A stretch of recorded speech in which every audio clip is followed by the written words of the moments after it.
Gift સિટીમાં તમે invest કરે તો શું રિટર્ન એક્સપેક્ટ કરી શકે તો?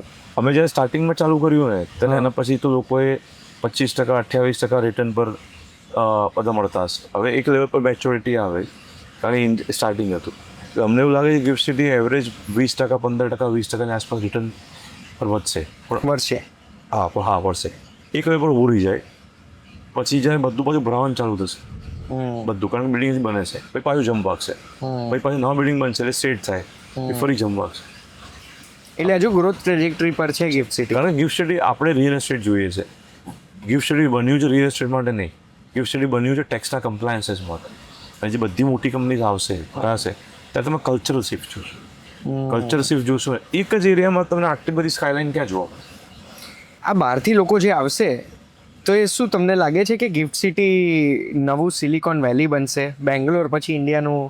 આપણે સિલિકોન વેલી બનતા કેટલો ટાઈમ લાગે? હા, આજે ગિફ્ટ સિટી બને છે, લોકો આવશે, ત્યાં ધીરે કરીને બીજી વધારે સારા બિલ્ડિંગો આવશે. સો એ તરફ જઈ રહ્યું છે. જો તમે ભવિષ્ય બોલતા હો તો 100% બનશે. કારણ બેંગ્લોર એક સિટી હતું જે બનેલું હતું ને એમાં અમુક બિલ્ડિંગો ફિટ થાય. આખું સિટી સ્ક્રેચથી બનેલું છે. ઇમેજિન કરો ટનલ નીચે હોય જેમાં ઇલેક્ટ્રિક, પાણીનું કનેક્શન બધું તમને એક જ જગ્યાએ મળી જાય. કોઈ જગ્યાએ તમને એસીના ડબ્બા જોવા ના મળે, કોઈ જગ્યાએ તમને સબસ્ટેશન જોવા ના મળે. બધું ઇન્ફ્રાસ્ટ્રક્ચર તમને વોકેબલ ઇન્ફ્રાસ્ટ્રક્ચર પર હોય, બધા જ બિલ્ડિંગો તમને આમ સારા દેખાતા હોય, બધા આઇકોનિક સ્ટ્રક્ચર હોય, તો એ કેમ ના બને? આવું કોઈ જગ્યાએ ઇન્ડિયામાં નથી. પણ આ સેન્ટ્રલ એસી વાળી તમે જે વાત કરી ને એ તો મને તો બહુ જ ક્રેઝી લાગે છે કે આખા સિટીનું એસી યુનિટ જ એક જ જગ્યાએ. એ નીચે એક ટનલ છે જેમાંથી એસી, ઇલેક્ટ્રિક, પાઇપ, પાણી આવે છે, પાણી જાય છે, બધું એક જ જગ્યાએથી જાય છે. નીચે ટનલ છે, ટનલમાં આખી ગાડી જતી રહે એટલી મોટી ટનલ છે ગિફ્ટ સિટીમાં. ત્યાંથી તમારું આખું બિલ્ડિંગનું મિકેનિઝમ, માસ્ટર કંટ્રોલ બધું ત્યાંથી જાય છે. અને એમનું કંટ્રોલ સેન્ટર છે, ત્યાંથી એ લોકો જોવે છે. ફાયર બી ત્યાંથી જાય છે. એટલે આપણે ડેવલપરે બિલ્ડિંગ ઊભું કર્યા સિવાય કોઈ સર્વિસીસ બીજી અંદર અપ્લાય કરવાની જરૂર. એક જ જગ્યાએથી બધું જ તમને મળી જાય. જે નોર્મલ કેસીસમાં તમારે ફાયરની, એરપોર્ટની બધી જ એનઓસી, કોર્પોરેશનની, પાણીની બધી એનઓસી લેવા જવા જોઈએ, તો બધું એક જ જગ્યાએ. વાહ. હવે ગિફ્ટની નજીક આપણે આવ્યા છે. ગિફ્ટમાં કોઈને અગર ઇન્વેસ્ટ કરવું હોય તો શું ધ્યાન રાખવાનું, કેવી જગ્યા લેવાની? ગિફ્ટ તો આખી નવી જ સિટી છે તો ખબર કેવી રીતે પડે ગિફ્ટમાં ઇન્વેસ્ટ કેવી રીતે કરવાનું? ગિફ્ટની છે ને એક સિટી છે આનું, એટલે એને બે ભાગ છે. એક છે એસઈઝેડ અને એક છે નોન એસઈઝેડ, એટલે ડીડીટીએ કહેવાય. શું કહેવાય? એને ડોમેસ્ટિક એરિયા, જે નોર્મલ જે અમદાવાદ બાય કરો ને એવું થયું. 850 એકરની જગ્યા, આમાં અડધું ઓલમોસ્ટ એસઈઝેડ છે, જેની અંદર ટેક્સનો જે બેનિફિટ મળે. ગિફ્ટ જે મેઇન જે છે ને એ ટેક્સના બેનિફિટ મળવું છે. જે ઇન્ટરનેશનલ કંપનીઓ આવી ત્યાં કામ કરે, કાં તો ઇન્ડિયન કંપની જે એમએનસી હોય ત્યાં કામ કરે, જેમાં ડોલરની ઇન્કમ થતી હોય, એને એસઈઝેડ કહેવાય. ડોલર એટલે ફોરેન કરન્સીમાં, એને એસઈઝેડ કહેવાય. બીજું લોકલ છે જે ડીટીએ કહેવાય, ડોમેસ્ટિક છે એરિયા છે ત્યાં, એની અંદર આ લોકોને સપોર્ટ કરવા માટેની સર્વિસીસ હોય. એ બીજો અડધો એરિયા છે. સો આપણે અત્યારે જે જઈએ છીએ આ ડોમેસ્ટિક એરિયા છે.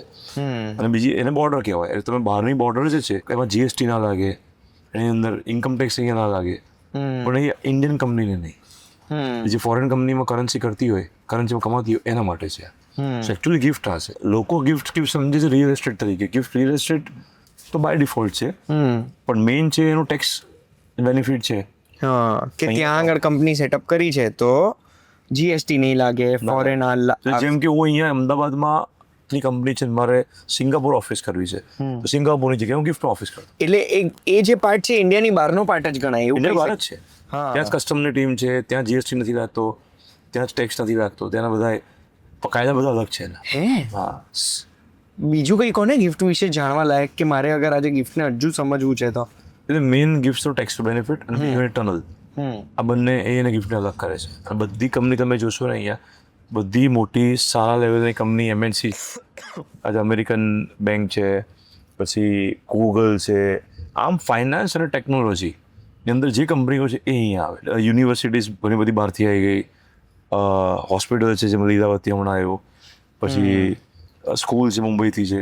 સો ઘણી બધી ઇન્ફ્રાસ્ટ્રક્ચર ધીરે ધીરે બિલ્ડ થાય છે. અને હવે જે ગિફ્ટ છે અત્યારે બને છે, તમે અત્યાર સુધી જે સાંભળ્યું હતું ને, બધાને એવું છે ગિફ્ટ સિટી શું છે. હવે જે બનશે અને જે લાઈવ દેખાશે ને એ 3-4 વર્ષમાં તમને ખબર પડશે. લીલાવતી હોસ્પિટલ આવી રહી છે, પછી આટલા બધી કંપની ગિફ્ટ સિટીમાં આવી રહી છે, તો બી હજુ કેમ અમદાવાદના લોકોને બીક છે ગિફ્ટમાં ઇન્વેસ્ટ કરતા પહેલા? પણ ગિફ્ટ છે અમદાવાદ લોકોની પાસે છે એવું લાગે છે. પણ ગિફ્ટ તો બધા લોકો આજે અમે જોઈએ તો અમારે ત્યાંથી ગોરેગાંવથી કોઈ બુક કરાવ્યું છે, કોઈ સિંગાપુરથી છે, કોઈ દુબઈથી છે, કોઈ બહેરીનથી છે, કોઈ યુએસથી છે, બધા કરે જ છે. તમે ગિફ્ટને અમદાવાદ લોકોને એવું છે કે આ SGIV જેવું છે, પણ આ અલગ જ છે. આ ઇન્ડિયન ટેરિટરી છે જ નહીં, ઇન્ડિયન ટેરિટરી બહારનું છે. જો તમે જેવું અહીંયા ઇન્વેસ્ટ કરો છો, સમજો તમે ઇન્ડિયામાં કે અમદાવાદમાં ઇન્વેસ્ટ જ નથી કરતા, તમે અમદાવાદની બહાર કરો છો. આપણે દુબઈ જઈને ફૂટના 1200-1500 દિરામ આપીએ છીએ, એની કેટલી કિંમત થઈ? 40-50 હજાર રૂપિયા ફૂટ થયું. એ જે કિંમત છે અને એવા બિલ્ડિંગમાં આપણે અહીંયા એક્સપેક્ટ કરીએ છીએ 40-50 હજાર રૂપિયા ફૂટ તો હોવા જોઈએ, એ નથી આજે. સો વી કમ્પેર, લોકો પૂછે દુબઈ જેવું થવાનું છે, પણ દુબઈ જેવા રૂપિયા બી લોકો ચાર્જ કરવાના છે. સો એની સામે 40,000 રૂપિયા તો વેચાતું હોય, અહીંયા ગિફ્ટ આજે 10,000-11,000 રૂપિયા લોકો વેચતા હશે આશરે પર સ્ક્વેર ફીટ. તો એ બહુ ફરક છે. ગિફ્ટમાં તમારા કેટલા પ્રોજેક્ટ ચાલી રહ્યા? અમારા 4 અને એક અમારો ઓફિસ, 5 અલોટમેન્ટ અમને થયા ટોટલ. અમે 4 પ્રોજેક્ટ કરી છે ને એક અમે ઓફિસ બનાવી છે. અલોટમેન્ટ થાય એટલે એક મિનિટ મારે સમજવું છે. એટલે આપણે સરકાર અમને અલોટ કરે, ટેન્ડર થાય, એટલે અમે જ્યારે એન્ટર થયા ત્યારે અત્યારે અલોટમેન્ટ થતા હતા, ત્યારે અમે 5 અલોટમેન્ટ લીધા હતા અને થઈ ગયા 5 એટલે અમે 4 પ્રોજેક્ટ અને આપણો એક્સપિરિયન્સ સેન્ટર આપણે જઈશું એક જોવા. તો હવે આ પ્રોજેક્ટ્સની શું ખાસિયત છે? આપણે આ છે ને કવ છે, કવ ઓવરઓલ છે ને એ આમ ઉપરથી ટર્ન બી થાય છે અને સ્લાન્ટ બી થાય છે. જો માણસ આપણે આમ ટેપડ ઊભો રહે પડી જાય, એ તો બિલ્ડિંગ આખું બિલ્ડિંગ આમ સ્લાન્ટ થાય છે. એટલે દરેક જે ફ્લોર છે ને એ થોડો બહાર નીકળે છે, આમ રોટેટ થાય છે. વાવ. 2 ફૂટ દરેક ફ્લોર આમ ફરે છે. એટલે આ બહુ જ ચેલેન્જિંગ બિલ્ડિંગ છે. એટલે આનું નામ જ કર્વ ઓફ ઇન્ડિયા રાખ્યું હતું તો પ્રોસેસ, કે આખા ઇન્ડિયામાં આવા સ્ટ્રક્ચર બહુ જ ઓછા છે.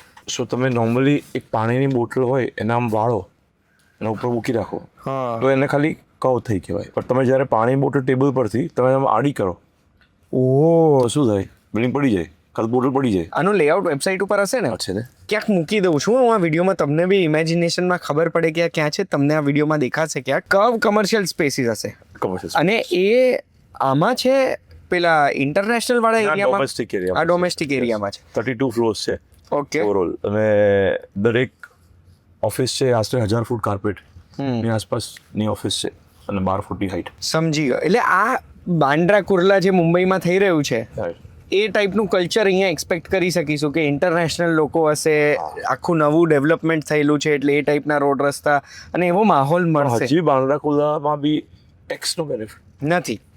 હું તો ક્રાઉડનું જ ખાલી, કારણ કે ત્યાં વર્લ્ડની બધી બેંકોના ઓફિસીસ છે. વર્લ્ડમાં સૌથી વધુ પૈસા કોની પાસે? ટેકનોલોજી કંપની પાસે. GCC કોને કહેવાય? એ ગ્લોબલ કેપેસિટી સેન્ટર છે જે વર્લ્ડની બધી મોટી અમેઝોન, ગૂગલ જે છે બધા વર્લ્ડના ટેકનોલોજી, આમ બધા પૈસા તો એમની પાસે છે, એ લોકો જ બિઝનેસ ચલાવે છે. ફેસબુક છે, તો આ ટેકનોલોજી અહીંયા છે. BKCમાં ટેકનોલોજી છે એવું જરૂરી નથી, મિક્સ છે. ફાઇનાન્સ અને ટેકનોલોજીનું સમન્વય અહીંયા એક જગ્યા પર છે. એ બધી ફાઇનાન્શિયલી સ્ટ્રોંગ કંપનીઝ એ અહીંયા આવે, એના મેન પાવર કેવા હોય, એના વ્યક્તિનો પગાર કેવા હોય, એ લોકોના કલ્ચર કેવા હોય. Ahmedabad is going international. Sure.